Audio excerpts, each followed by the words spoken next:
दोस्तों आज से तकरीबन 4 से 5 अरब साल बाद हमारी अपनी मिल्की वे गैलेक्सी उसके पास मौजूद सबसे बड़ी गैलेक्सी यानी कि एंड्रोमेडा से टकरा जाएगी और ये आपस में मिलकर मर्ज हो जाएंगे। अब इस बारे में तो आप सभी जानते हैं और इसके बारे में सोचकर शायद आप में से कई लोगों को ये लगता होगा कि वो नजारा कितना ही ज्यादा खतरनाक हो सकता है जब कोई दो आकाश गंगाएं आपस में टकराती होंगी। अब ये दोनों गैलेक्सी साथ में मिलकर एंड्रोमेडा की संरचना करेंगे जिस वजह से बहुत कुछ तबाह हो जाएगा और यह तो हम सभी जानते ही है। लेकिन क्या आपको पता है कि आज से सैकड़ों साल पहले या यूं कहे कि आज से करोड़ों साल पहले एक ऐसी गैलेक्सी भी थी जो हमारी मिल्की वे से 3 बार टकरा चुकी थी और इन तीनों टकराव के बावजूद आज हमारी मिल्की वे इतना सरवाइव कर रही है। अब आपको लग रहा होगा कि अगर एक ही गैलेक्सी 3 बार हमारी आकाशगंगा से टकरा चुकी है तो हमारी गैलेक्सी आज तक सरवाइव कैसे कर रही है। वेल दोस्तों, रिसेंट स्टडीज में इन्हीं सब चीजों का खुलासा हुआ जिसकी वजह से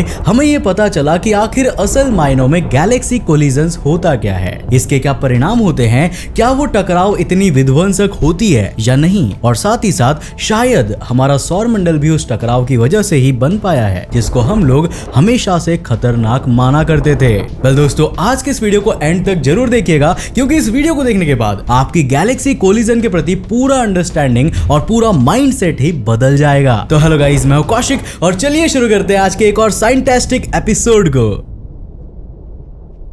दोस्तों, आज हम जिस टकराव के बारे में बात करने वाले हैं वो हुआ था हमारी होम गैलेक्सी मिल्की वे और इसी के पास मौजूद एक ड्वार्फ गैलेक्सी सैजिटेरियस ड्वार्फ के बीच में। अब अगर आप एस्ट्रोफिजिक्स में थोड़ी सी भी रुचि रखते हो तो आपके लिए इस गैलेक्सी के बारे में जानना बहुत जरूरी है क्योंकि अभी के साथ साथ आने वाले समय में ऐसी बहुत सी मिस्ट्रीज से पर्दा उठने वाला है जिसका संबंध इसी गैलेक्सी से होगा। दोस्तों, ये एक स्फीरॉइड गैलेक्सी है जिसका शेप इलिप्टिकल लूप की तरह दिखाई देता है। अब कहने को तो ये गैलेक्सी है लेकिन इसका साइज इतना छोटा है कि क्या ही कहा जाए। हाल फिलहाल की ली गई तस्वीरों के हिसाब से वैज्ञानिकों ने ऐसा अंदाजा लगाया है कि इस गैलेक्सी का रेडियस सिर्फ और सिर्फ 5000 लाइट ईयर्स के बराबर है जो यूनिवर्स और स्पेशली किसी गैलेक्सी के स्टैंडर्ड से तो बहुत ही छोटा नंबर है। अब एग्जांपल के लिए हमारे मिल्की वे के रेडियस को ही ले लो जो कि अप्रोक्सीमेटली 53,000 लाइट ईयर्स के बराबर आ जाती है। तो ऐसे में आप समझ ही सकते हो कि ये कितनी छोटी गैलेक्सी होगी। अब बात करें इसकी डिस्टेंस की तो हमारी पृथ्वी से ये गैलेक्सी सिर्फ और सिर्फ 65,320 प्रकाश वर्ष दूर है और इस डिस्टेंस को ध्यान में रखिएगा क्योंकि आगे के वीडियो में इसका बहुत काम आने वाला है। दोस्तों, वैज्ञानिक हमेशा अंतरिक्ष के अलग अलग कोनों पर नजर रखते रहे हैं और ये भी नोटिस करते रहे हैं कि कोई गैलेक्सी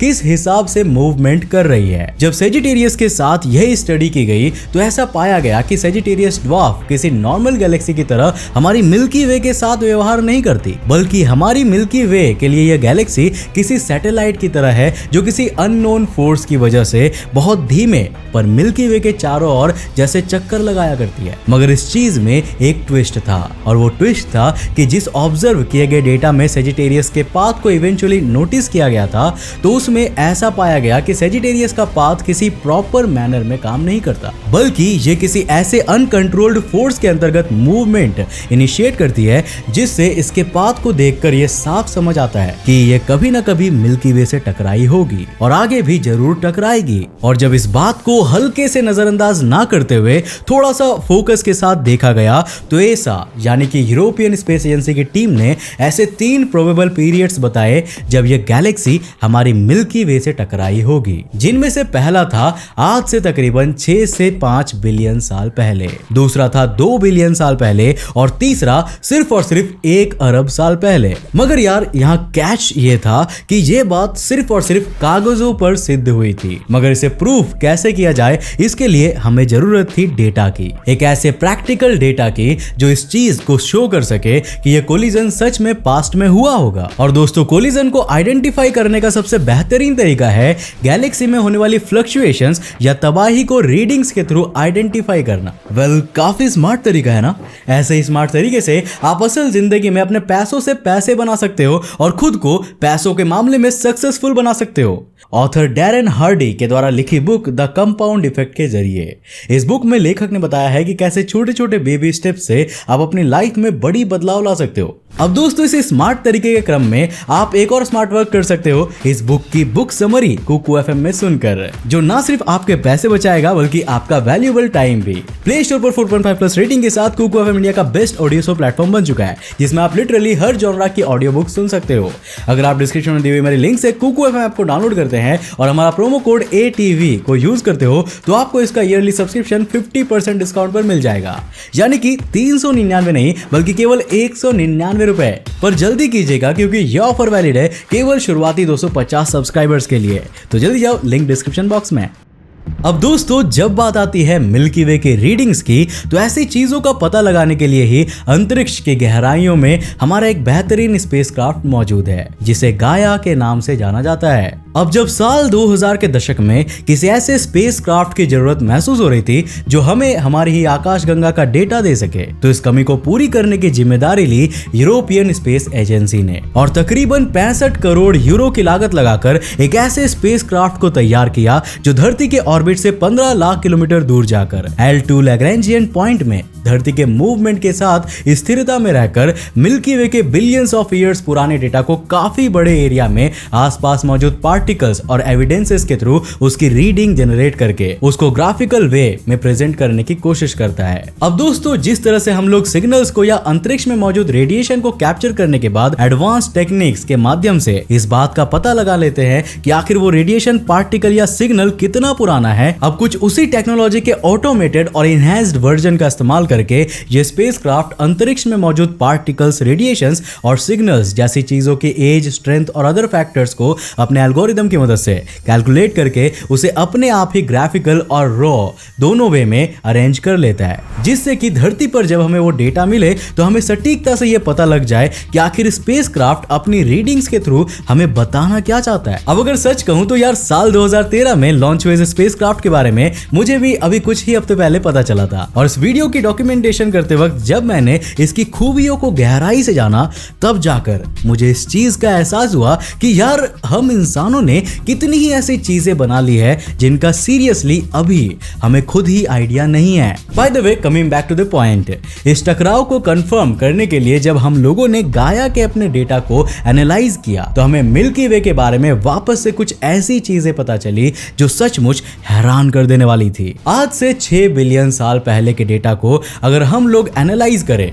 तो ऐसा देखा गया था कि हमारी मिल्की वे में अरबों साल पहले मैटर इतनी डेंस फॉर्म में नहीं मौजूद था। ना तो यहाँ पर कोई बहुत ही स्ट्रॉन्ग स्टार्स मौजूद थे और ना ही बहुत ज्यादा मैटर, जिस वजह से हम ये कह सकते हैं कि हमारी मिल्की वे आज से तकरीबन 6 अरब साल पहले बहुत ही शांत अवस्था में इस यूनिवर्स में एग्जिस्ट कर रही थी। लेकिन तभी आज से तकरीबन 5.8 अरब साल पहले इस सैजिटेरियस गैलेक्सी की ट्रेजेक्टरी में बदलाव आया और ये हमारी गैलेक्सी से टकरा गई, जिसके बाद जो गैलेक्सी पहले शांत और बैलेंस बनी हुई थी उसमें अचानक से मैटर का इतना सारा सैलाब आ गया कि उसका सारा बैलेंस डिस्टर्ब हो गया। लगभग 200 मिलियन साल तक ये गैलेक्सी हमारे मिल्की वे से कांटेक्ट में रही, या यूं कहे कि पास होती रही, जिस बीच में हमें स्पेसक्राफ्ट के डेटा से ये पता चला कि आज से तकरीबन 5.6 अरब साल पहले स्टार फॉर्मेशन रेट इतनी पीक पर पहुंच गया था कि जिसका ग्राफ अपने आप में एक्सट्रीमली वॉलेटाइल शो होने लगा। अब जब इन स्टार्स की फॉर्मेशन का ग्राफ जब अचानक से फ्लक्चुएट होकर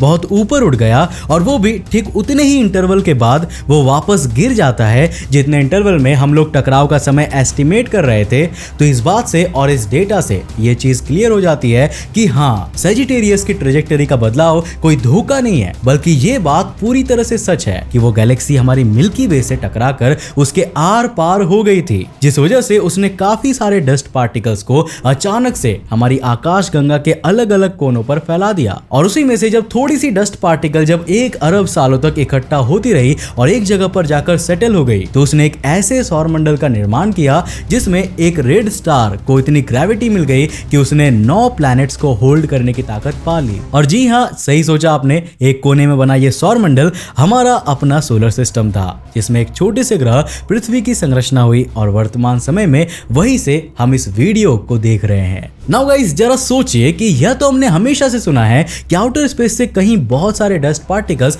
अचानक से एक जगह पर आकर इकट्ठा हुए थे, लेकिन कभी किसी ने यह पूछने की कोशिश नहीं की कि वह डस्ट पार्टिकल्स आए तो आए कहां से थे और अचानक उसी समय पर क्यों आए, जिसके बाद आज के इस वीडियो को देखने पर आपको इस बात का जवाब तो जरूर मिल गया होगा कि आखिर इतनी बड़ी फ्लक्चुएशन से हमारे सौरमंडल का निर्माण हुआ तो हुआ कैसे। अब रही बात 2 और 1 बिलियन साल पहले हुए टकराव की, तो वो भी गाया के डेटा में कंफर्म किया गया था। बस फर्क ये था कि इस बार ये कोलिजन हमारे सौरमंडल के आसपास वाले इलाके पर इतना इफेक्ट नहीं डाल पाया था, जिस वजह से अभी तक तो हमें एटलीस्ट कुछ बहुत ही ज्यादा एविडेंस उस पीरियड का देखने को नहीं मिला है। बाकी अभी भी साल 2025 तक ये स्पेसक्राफ्ट हमें अपनी सर्विसेज देगा, जिससे हम ये मानकर चल सकते हैं कि शायद आगे आने वाले समय में हमें अपनी मिल्की वे के बारे में और भी कुछ बेहतरीन चीजों का आइडिया लग सकता है। वैसे दोस्तों, क्या आपके दिमाग में भी कभी ये सवाल आया था कि आखिर अचानक से इतने सारे डस्ट पार्टिकल्स हमारे मिल्की वे में आए कहां से? अगर हाँ, तो मुझे नीचे कमेंट करके जरूर बताना। अब दोस्तों, मुझे उम्मीद है कि आज की इस वीडियो से आपने काफी कुछ नया सीखा होगा।